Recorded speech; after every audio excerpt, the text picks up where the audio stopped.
Hello, everyone. Welcome to Thriving Through Trials, the program that's dedicated to bringing hope and inspiration to those facing debilitating and potentially debilitating diseases and challenges. I'm Dr. Samantha Benjamin-Allen, a board-certified physician in physical medicine and rehab and founder of Freedom Wellness Physiatry, a direct specialty rehab consulting practice serving the DMV in the home setting. In this show, we'll be shining a light on remarkable individuals who have not just survived, but thrived beyond their circumstances. We'll be exploring their journeys, their resilience, and the strategies they've used to regain mobility, independence, and improve their quality of life. Our goal is to empower, encourage, and motivate you, our viewers, and provide a source of inspiration in the face of adversity. Join us as we uncover stories of triumph and learn how to thrive through life's toughest trials. Today, we have a special guest, Vovanti Jones. Let me know if I pronounced that correctly before we go on. Is that right? That's right. Okay. And she's going to talk to us a little bit about how she's thriving with muscular dystrophy as a physician. And I am honored to have her as a guest today. We are both physical medicine and rehab physicians, so this is a special episode for me. And I will give you a chance to go ahead and introduce yourself. So introduce yourself to us. Sure. So my name is Vovanti Jones. I like to say I'm originally from North Carolina, so I consider myself a pretty Southern girl when I came through. But I always grew up with the interest in medicine and science. And I was one of those people who knew pretty young that I wanted to be a physician. I think my dad told me it was around age 4 that I told him I wanted to be a doctor, and I've Wow. always pursued it since. So I had a great opportunity to have support through my younger years of my family as I looked into getting into medical school and took some opportunities to go to school. Actually, went to school in Baltimore at UMBC. So Oh, I've been nice. around. So I took some opportunity to go to school and for undergrad in Baltimore, and then I decided to come out to Missouri for medical school, and I went to WashU in St. Louis. And then from there, I went on and did an intern year back at home because I needed my family to help me during my intern year, not for medical reasons, only because I don't like to cook and I needed somebody to cook for me when I was an Yes, you intern. got to make sure that Uh, stomach is full so you can focus. so, right. People can imagine the intern year is probably one of the most stressful years Yes. as a new physician. And so I went home for a year to do that and then end up doing my residency in physical medicine and rehabilitation at Schwab Rehab Hospital, University of Chicago, before settling down here in my job at the University of Missouri in Columbia. Awesome. So tell us about your journey through college. I did read up some of the articles that are out about your story. And when you went to college, you were found to be diagnosed with muscular dystrophy. Is that correct? Yes, that's correct. What led up to that discovery? What were you experiencing? So when I was in school, I would say I never was the most athletic person, but I played sports. I don't know how that goes, but um, we knew probably about middle school or high school that I was slow running, right? I Mhm. couldn't jump that high, I couldn't run that fast, but my family kind of chalked it up to we're not the most athletic bunch, anyways. And Yeah. so as long as I was doing all the normal stuff, walking where I need to go to, um, basically being able to do what are my normal activities of daily living, really didn't think too much about it. It wasn't until I got to school in Baltimore where I started to have some issues related to really it was related to having falls. So I'd be Okay. walking normally and then out of nowhere my knee would buckle. Hmm. Or I would try to go upstairs or go down a steps. I remember one time in a lecture hall, we were going down the steps to get to the seat. And as soon as I took my first step, my knee buckled and I went down and my Wow. classmate had to come help me up because it wasn't that only that I just, went down, it was that I had difficulty getting back up. Uh-huh. And so this started to get probably a little bit more frequent in college. And so finally decided to go take a look and try to figure out what was going on. And you can imagine it's difficult to do that when you're in school, hours, 5 hours away from your parents and your Right. family, and trying to figure out what doctors you want to go to and where, Hmm. and trying to do this during the school year. And so it took Probably about a year before we finally figured out what was going on between, scheduling appointments and being able to do things. And I remember that I finally I'd done all the tests. I had seen my initial neurologist at home. And she ordered a muscle biopsy and we did an EMG and she said, this is abnormal. We need to do some more testing. And so they sent me to a neuromuscular center in Baltimore.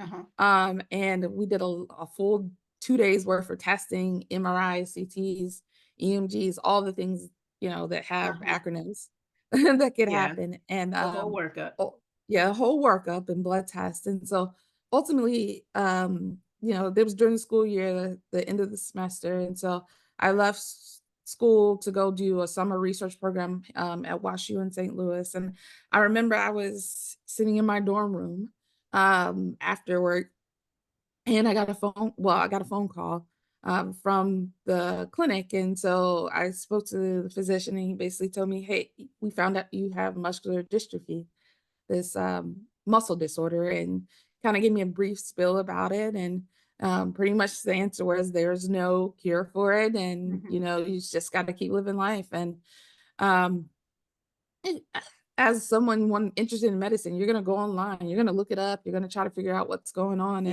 And Yeah. ultimately answer was there's nothing we can do. Just keep exercising. And so um as somebody who's 20 years old and getting that diagnosis, you're alone in your room. It was a big shock. Um, but it played a role into my deciding, like, well, it made me think about, well, what do I want to do in my life? I was a senior in school. I had already decided I was applying to medical school that year, or I Mhm. was about to be a senior. So applying to medical school and whatnot. And actually I was applying to MD, PhD programs, which are longer Yes. than the traditional med school. So I had to think about, what did I want to attempt, knowing that I have a condition that is a slowly progressive, Uh-huh. condition. And so it took a lot of soul searching and talking to some great mentors that told me, where your body is now. Just you wouldn't be happy if you didn't try it. Right. And so I think that helped me because you spiral when you're like, I don't know what I can do or what my future Right. may look Or like. which way to go and what direction will I take from here? And I guess I have a question on kind of what did you make it mean when you found out? Kind of, I don't know, it could have been a number of thoughts, but um, did you ever feel that you had to change the trajectory of your life? Or upon speaking with mentors and getting guidance and advice, were you resolved about continuing your dream of becoming a physician, or did you have like plan Bs? Kind of what was the process? So I didn't have a plan B for anything.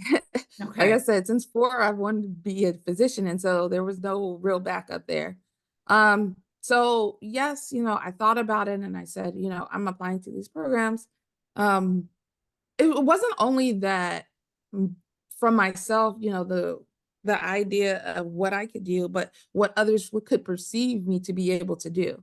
And that Uh-huh. was a concern, when you're applying to medical school, what people think about someone who may have a disability, Uh-huh. because medicine itself is inherently paternalistic. Yes. And, being a physician is actually probably an ableist field Yeah. to begin with, just the going into medicine, Hmm. because they're not used to having people with that level of disability. And so Right. um, it was something that I had to think about, how would people perceive me, Right. not even necessarily how I felt myself, but how would they perceive me, a doctor who may have a disability. Uh-huh. And at that time, I was still completely mobile without an assistive device. Uh-huh. I was doing everything. I was just having kind of random falls. Yeah. And so I really thought hard about it and agreed. I talked to one of my great mentors at UMBC, Dr. Mr. Tolliver, and I asked him, and he was like, well, I've seen other people go through this process because he was an academic kind of advisor guy for Uh-huh. the Meyerhoff program. And so he said, hey, um, I think you should still do it. And talked to my family and just kind of went along and said, yeah, let's do it. I It love did it. now, it did make some differences when I was in school, but Uh-huh. yeah. Yeah, that's awesome. And I'm glad to hear that that passion and resolve that you had, that this doesn't change what I want to do. I'm here for a purpose, and I wanted to do this since I was 4, and I'm going to do it. How people might perceive me is their problem, honestly. So I love that. And did you experience any challenges going through the application process in terms of, I guess, one of the questions in your mind of how people perceive you? Did you notice any pushback from anyone, or did anyone give you kind of a negative response in regards to that? So, not so well, I say I took the initiative to kind of write about it a bit in my personal statement, Uh-huh. not going into necessarily detail about my diagnosis or whatnot, but the challenges of maybe potentially having a disability and being able to understand maybe what our patients may feel. Right. And I wrote about it. I decided to be upfront and kind of Uh-huh. wrote a bit about it in my personal statement. Again, the whole statement wasn't fully about the disability, but just kind of Right. how it Mhm. may impact me in a way. And I truly didn't have that much of an issue during the interview process, except for one program where it wasn't something that necessarily program does, but I was on crutches because I had fallen in the snow Uh-huh. and had sprained my hamstring, which, somebody with muscular dystrophy trying to have a injury like that on top of it Yeah, it's is kind of devastating. complicated. And I'm Mhm. already having falls, and so trying to Yeah. maneuver with crutches. So I ended up in one interview in basically a little portable wheelchair, but I had told them what had happened. Uh-huh. Um, and how to get around campus. And I don't think anybody specifically said anything about, disability at that standpoint, but it is a look when you come in into an interview with Yeah. crutches, or whatnot. But overall, I think during the actual interview process, no, I don't remember having that much of an issue. But again, I was still very ambulatory then. Okay. And what would you say was the biggest surprise along this journey, in terms of how things evolved and um, how you were going through medical school to now? What would you say has been the biggest surprise? Um, I think the biggest surprise for me would be maybe the support that I got. Hmm. So, Was this good when I was in support or lack of support? What was the surprise? I think it was a good support, but and sometimes I would say, support that was there, but didn't have the education and to back it up or Got or you. the system, Uh-huh. to back it up, and so, we had to navigate a few things in medical school where it was kinda just like, what do you want to do? And I have to tell myself, well, I've never been in an OR before. How do I know what the setup of a Right. OR is? Uh-huh. Like, and you're asking me what I want to do based on my disability. I don't know. Right. Um, so it was a positive in the fact that they were willing to work with me Hmm. on things, and then negative in the fact that it's sad that they didn't have, a really disability service office or anything like that Right. that kind of popped up. Yeah. So, And I think that so it required me to be creative in a way, right. to be able to do that, and that but once I picked my specialty, and once I entered the PM&R, then I'm in a room with, advisors and everything that are like, "Okay, we understand disability, like, okay, Yeah. this is what you might need, da da da da da," and so it was big, like, "Oh, yeah, I'm Yes. glad I You picked found PM&R." your calling in the field. Right. Which specialty am I going to choose? PM&R is perfect for that. And I think you can provide a lot of valuable insight in terms of protocols and necessary setups and supports for people with disability. And I'm sure it's been of great value at Missouri and wherever else you've been, things that they've learned from you. And we all have something to learn from one another. So I'm sure they appreciate your presence there. Were you ever put in a position where you were called to develop, or what, how do I want to say this? Either develop protocols or become the face of what our disability strategy or support system is going to be. Sometimes we end up in situations and we become the face of something that's needed without necessarily coming ready for that. You have your focus, you're studying, you're trying to finish your program, and sometimes we were put in positions where, well, we think you'll be good for this. Did you find that happened? And if so, how did you receive that?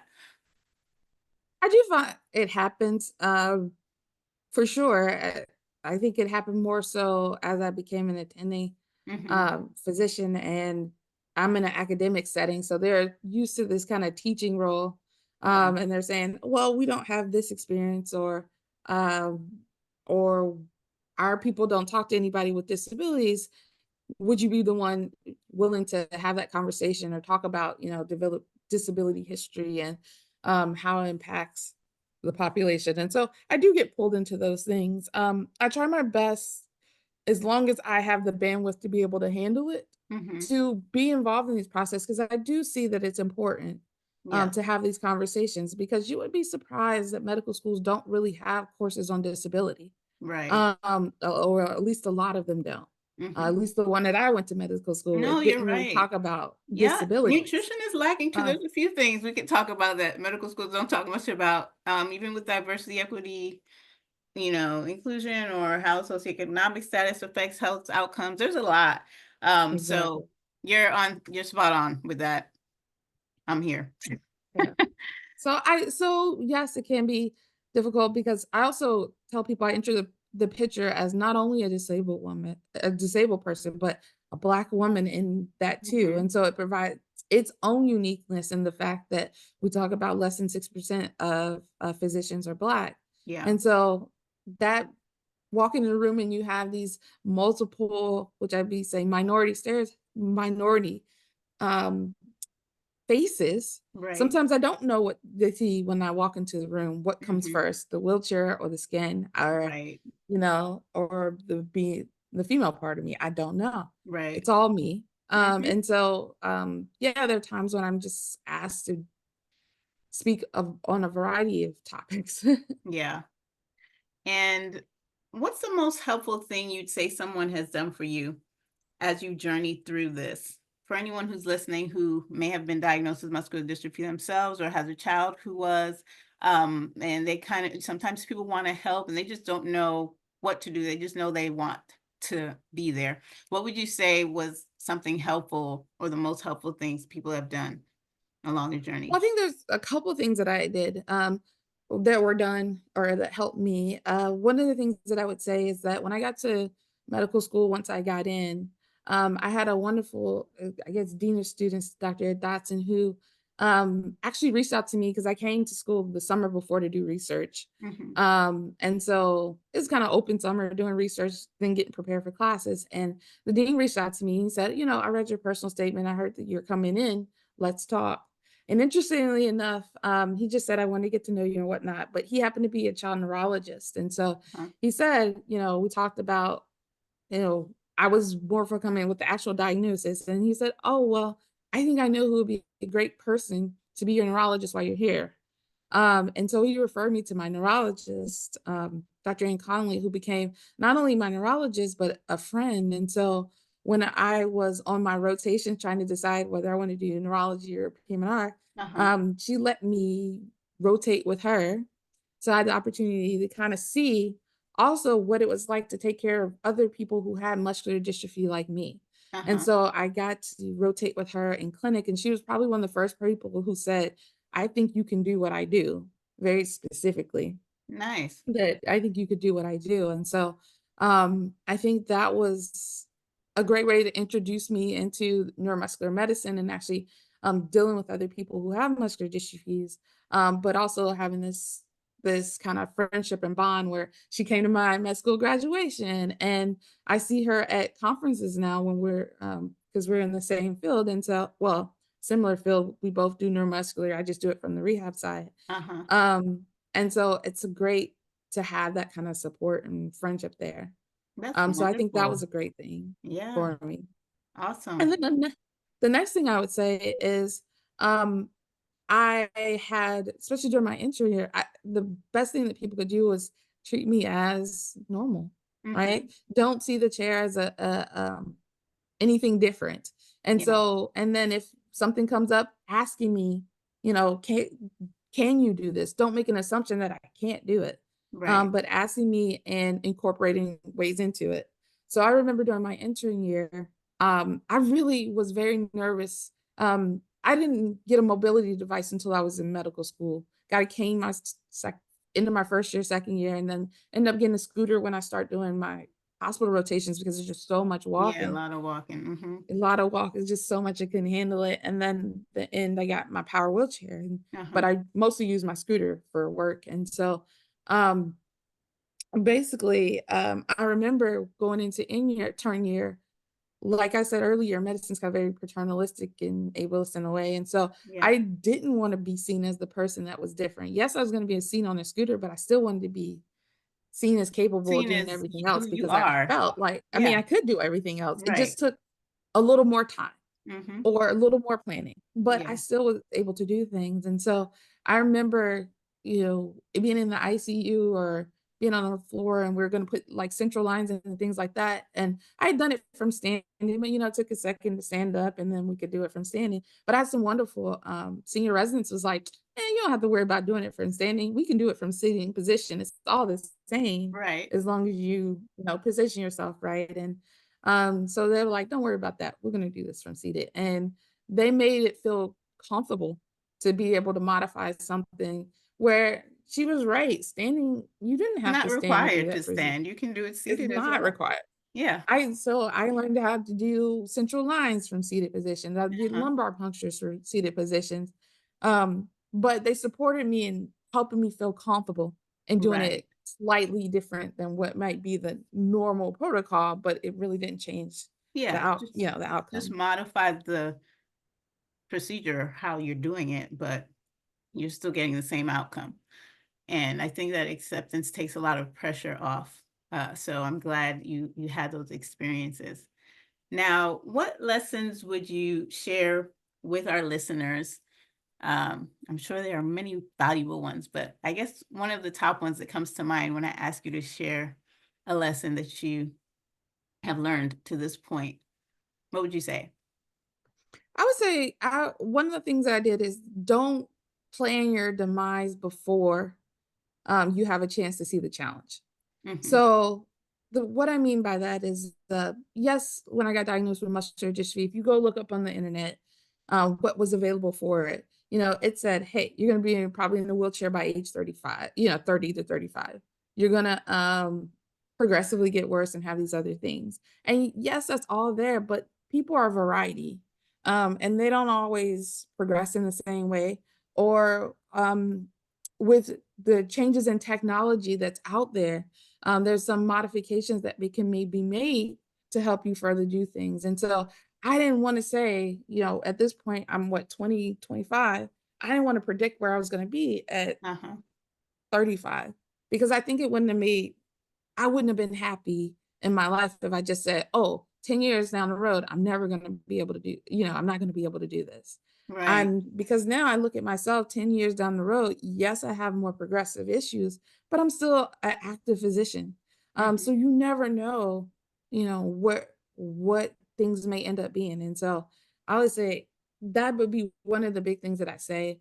And then the other one is going to be advocacy. You're going to have to advocate for yourself in situations. And I think for me, I was a shy person sometimes Hmm. with dealing with administration and whatnot. And so I didn't always advocate for myself the way I should have. And now that I am older and in some ways in more of a position of power, I would say, because as a student, you're training, so you're stuck with what other people might tell you what to do. But Right. um I think that I could have advocated for myself a little bit better and or accepted help a little bit better sometimes, Yeah. when I was younger. Well, thank you. So Those I think are both powerful words of advice. And I appreciate how you were open in your personal statement because it shows that when we're open and we're honest, we actually can have more help than we think. And that opened the door for the dean to provide you with that connection that still today is a rich connection that you have with the neurologist. So that's awesome. So thank you so much for sharing. Going to close out. So thank you for tuning into Thriving Through Trials. If you've been inspired by the incredible stories you've heard, we'd like to stay connected with you. So you can follow us at Freedom Wellness Physiatry, physiatry being spelled Physiatry on YouTube or Facebook. And remember, if you are a loved one or in the DMV and severely debilitated from a challenging medical experience or disease and in need of our specialized services, we'd be happy to help. So reach out to us at freedomwellnessphysiatry.com. And Dr. Vovanti Jones, where can our listeners find you if they would like to connect? Sure.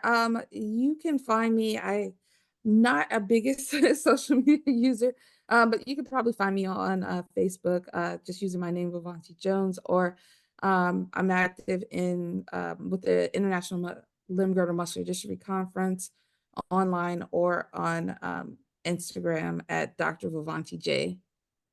Awesome. Thank you so much for being a guest on our show, and you enjoy the rest of your day. You too. Bye-bye. Bye.